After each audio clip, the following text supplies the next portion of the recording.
when you're adding waveforms together like this, you always run the risk of running out of dynamic range.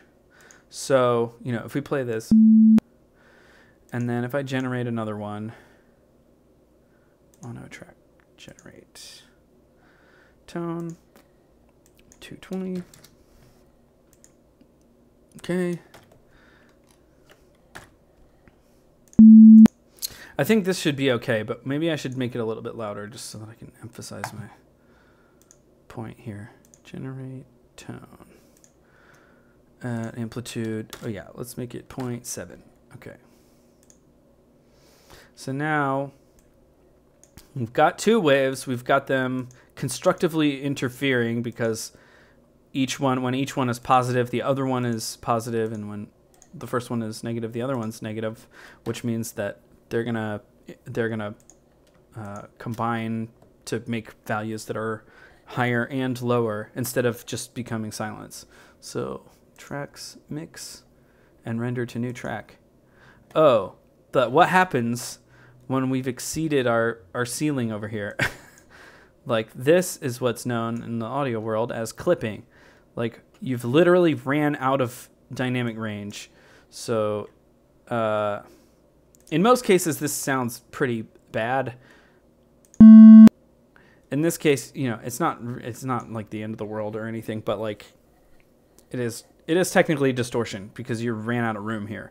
So what LSDj does by default is just do this when it's like, what if I want to go to, let's see, if I have a low pass and like, let's just set all these to the default with no Q, and we have, you know, so like if we go above in our volume, like from 10, you know, 20, etc., all of these values that would be above this border that we can't exceed, they just get clipped off as either F or on the other side 0.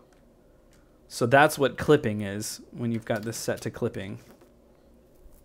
And essentially what it ends up doing, like if you're in this situation with a sawtooth wave, the more volume that you add, you know, the more like vertical your wave gets, which essentially ends up making it look like a square wave.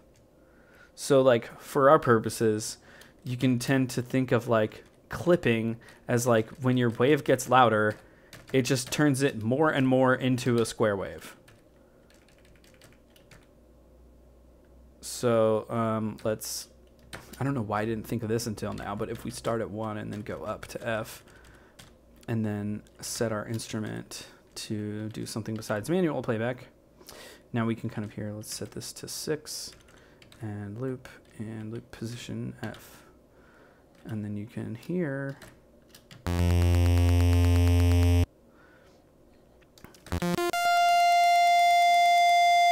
like you can kind of hear that it just loses harmonics along the way.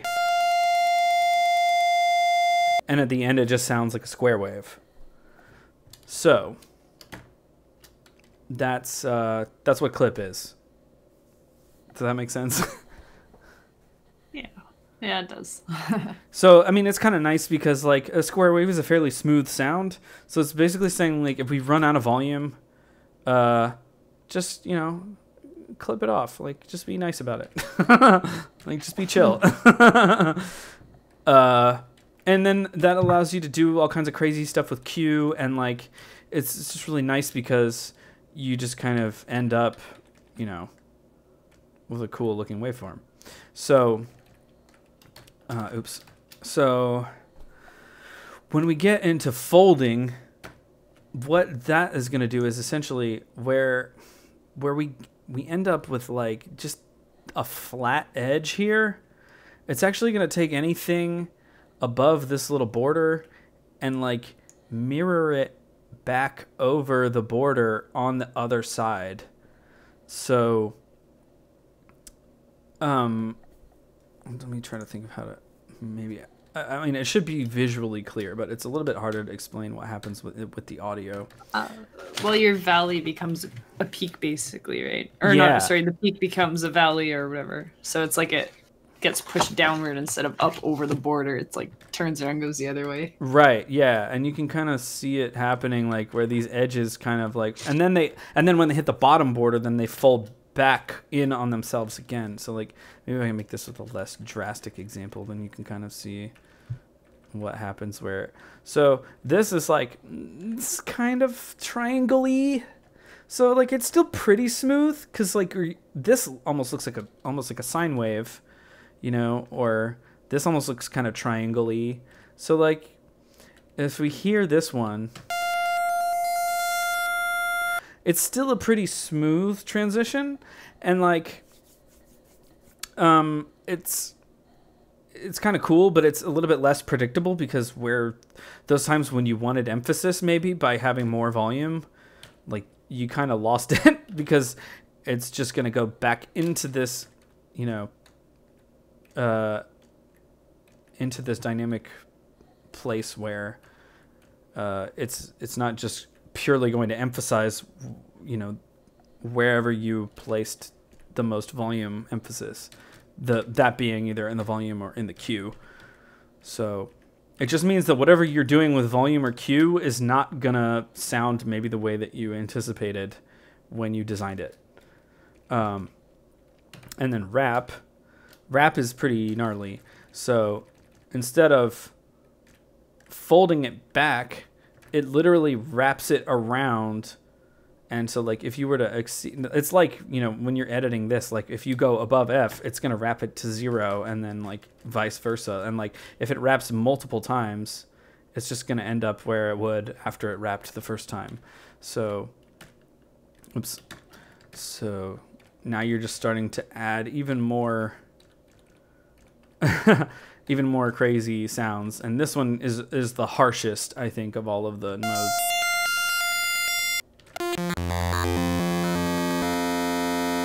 So you're like modulating it in kind of a weird way, to add all kinds of extra like overtones. And it's not necessarily like obvious what's going to happen. That's where you get the Christmas sweater looking wave shapes. Yeah, exactly. Zigzaggy stuff. So, I tend to use clip most of the time, because usually when I'm designing sounds, like I want the volume and the Q to kind of do what I expect them to. But sometimes if I want something really crazy and harsh, then I might flip it to rap. Or if, you know, if I'm just like, I'm sick of this same old boring clip sound, you know, can I get something more interesting? Then I'll try fold. So it's just kind of a thing where sometimes you can just experiment.